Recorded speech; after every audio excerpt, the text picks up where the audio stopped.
It is one of the most fascinating questions we can ask about the ancient world. When we read the incredible stories of the ancient Greeks, of gods throwing lightning bolts, of heroes battling monsters, of magical creatures roaming the land, we often wonder, where does all this amazing make-believe end? And where does the real solid stuff of history begin? It feels like there should be a clear line, a moment in time when the Greeks put down their epic poems about Achilles and Heracles and started writing down things that actually happened. You might imagine a switch being flipped, turning off the age of myth and turning on the age of history, a time of dates, battles, and real people whose lives we can trace. Many people think the answer is quite simple. They look at the grand, crumbling ruins of palaces from the Bronze Age, at places like Mycenae with its mighty lion gate, and say, this is where the myths lived. This was the Mycenaean era, a time of powerful kings and warriors that inspired the tales of the Trojan War. Then they point to the later Archaic era, when cities like Athens and Sparta were growing, and say, this is when history started. It's a neat and tidy way to look at the past, separating the fantastical stories from the verifiable facts, as if they were two different worlds that never touched. But the truth, as is so often the case with the ancient Greeks, is far more complex and much more interesting. The ancient Greeks themselves didn't see such a sharp division. For them, the past was one long, continuous story, a grand tapestry where the golden threads of myth were woven right alongside the earthy threads of their own lived experiences. They didn't believe that the gods and heroes simply vanished one day, making way for ordinary people. Instead, they saw their own history as growing directly out of that heroic, mythical past. The heroes of the Trojan War weren't just characters in a story. They were the ancestors of their own families and the founders of their cities. Their world was still a place where the divine could, and often did, intervene in human affairs. So, trying to find a single date on a calendar for when myth ended is like trying to catch the wind. There isn't one. The stories didn't just stop. They evolved, they changed, and they continued to be a vital part of Greek life for centuries, long into periods that we consider to be fully historical. Myths were not just bedtime stories. They were a way of understanding the world, of explaining why things were the way they were, and of connecting the present to a glorious and powerful past. This overlap is what makes studying the Greeks so exciting, because it shows us a people who lived with one foot in history and the other firmly planted in the world of myth. When we think of Greek mythology, our minds often travel back to a very specific time, what we call the Greek Bronze Age, and particularly its final glittering chapter, the Mycenaean period. This was a time, roughly from 1600 to 1100 BCE, of great palaces, wealthy kings, and warriors clad in boar's tusk helmets. It's the world described in Homer's epic poems, the Iliad and the Odyssey. The legendary King Agamemnon, who led the Greeks to Troy, was the king of Mycenae. These were the heroes whose larger-than-life deeds filled the stories that were told and retold for generations. This period ended in collapse and turmoil, leading into a dark age where writing was lost and life became simpler. Then, out of these ashes, something new began to rise, the Archaic era, starting around 800 BCE. This is the period we often mark as the beginning of history. Writing returned, this time with a new alphabet. People started living in organized city-states or polis like Athens, Sparta, and Corinth. They started experimenting with new forms of government, writing down laws, and trading across the Mediterranean. This is the time of the first Olympic Games and the first philosophers. It seems like the perfect moment to say that the age of myth was over, and the Greeks were now living in a more rational, historical world, one that we can understand through archaeology and written records. But it's a mistake to think the Greeks just forgot about their myths. In fact, it was during this very archaic era that the myths were more important than ever. The stories of the heroes were not just entertainment. They were a form of history, a way for these new cities to claim a noble and ancient heritage. A city could gain enormous prestige by claiming it was founded by a hero like Heracles or Theseus. These myths explained their identity and their relationship with other cities. They were a shared cultural language that bound all the different Greek-speaking communities together, giving them a common past to look back on with pride. So, while the material world had changed dramatically from the Bronze Age palaces to the archaic city-states, the mental world of the Greeks was still deeply rooted in mythology. The gods were still worshipped, the oracles were still consulted for advice on important decisions, and the heroes were still honored. The stories provided a blueprint for how to be a good Greek, how to be brave, clever, and pious. The start of the historical period wasn't an end to myth. Rather, it was a time when myth was given a new and powerful job: to provide the foundation upon which history itself would be built. Let's look at how myths didn't just stay in the distant past, but actively shaped the Greek world during the historical era. A fantastic example is the story of the founding of Taras, a bustling Greek colony in southern Italy, known today as Taranto. The city was founded around 706 BCE, a date we know from historical records. But the Greeks didn't tell a simple story of settlers looking for new land. Instead, they told a myth. The founder was said to be a man named Philanthos, who led a group of Spartan exiles. When their ship was caught in a terrible storm, Philanthos despaired, but then a dolphin miraculously appeared and carried him safely to shore. In gratitude, he founded the city and named it Taras, after the son of the sea god Poseidon. This wasn't just a fanciful tale. The story of the dolphin rider became the official identity of the city. For centuries, the people of Taras minted coins showing a boy or a man riding a dolphin. This image wasn't just a pretty picture. It was a declaration of their city's divine origins and its special relationship with the sea god Poseidon. It told everyone who traded with them that Taras was no ordinary place. It was a city blessed by the gods from its very first day. The myth gave the real historical city of Taras a powerful and unique story, setting it apart from all others. It was history and myth working hand in hand. Another powerful example is the city of Byzantium, the famous city that would one day become Constantinople and then modern-day Istanbul.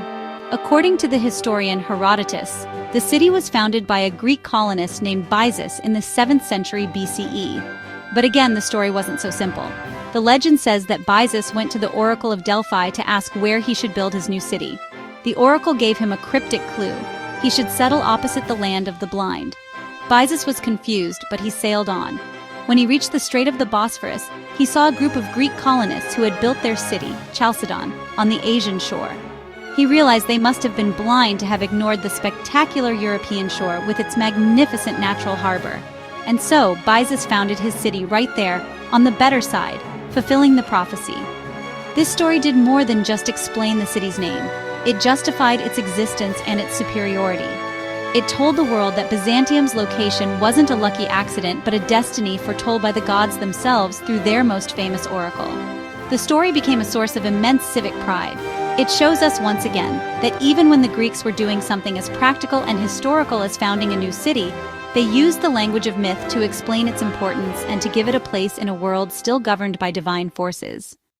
Even as late as the 4th century BCE, a time of famous philosophers like Aristotle and detailed historical accounts, myth continued to play a central role in the lives of the most powerful people. There is no better example than Alexander the Great, one of the most famous figures in all of history. He was a real person, a brilliant general and king of Macedon, whose conquests are meticulously documented. Yet his life story is completely wrapped in myth, both by others and by himself. From the very beginning, legends were told about his birth, suggesting that he was no ordinary mortal. One of the most famous stories claimed that his true father was not King Philip II of Macedon, but the king of the gods, Zeus himself. His mother, Olympias, was said to have been visited by the god in the form of a serpent. This wasn't just a rumor, it was a powerful piece of propaganda. It elevated Alexander above other kings and generals, placing him in the same category as the great heroes of old, like Heracles and Achilles, who also had one divine parent. Alexander actively encouraged this belief. He saw himself as a new Achilles, the ultimate Greek warrior, and even carried a special copy of the Iliad with him on his campaigns. The connection to myth didn't stop there. During his incredible conquest of the Persian Empire, Alexander made a dangerous journey through the desert to visit the oracle of Zeus Ammon at the Siwa oasis in Egypt. The priests there greeted him as the son of the god.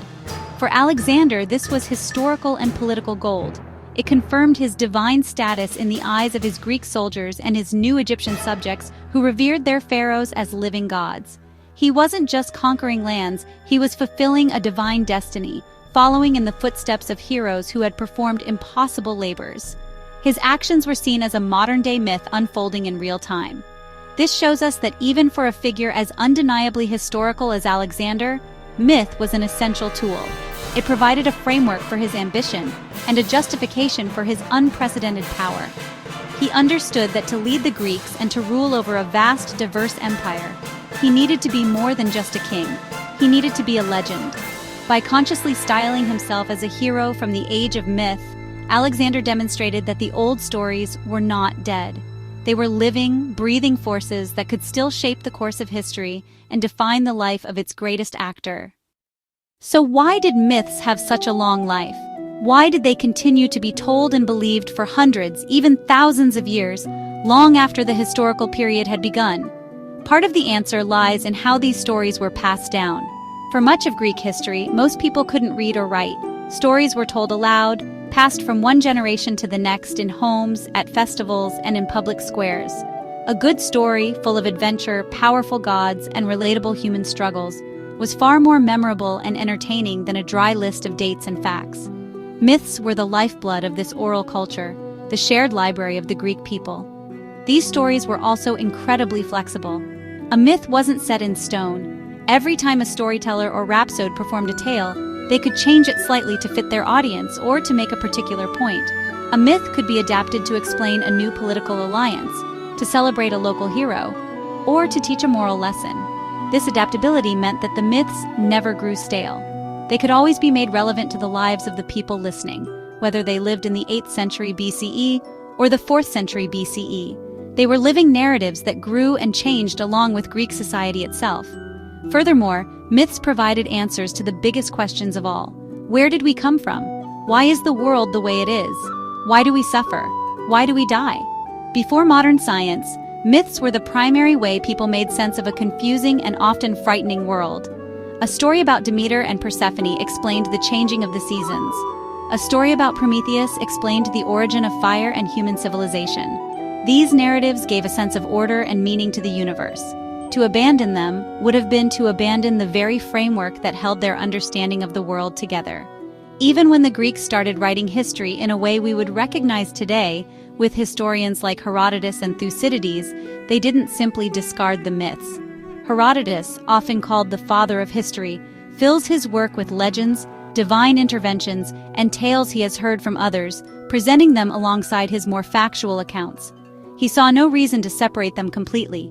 For him, and for his audience, these stories were part of the rich and complex tapestry of the human past. The belief in myth wasn't a sign of being primitive, it was a fundamental part of their worldview.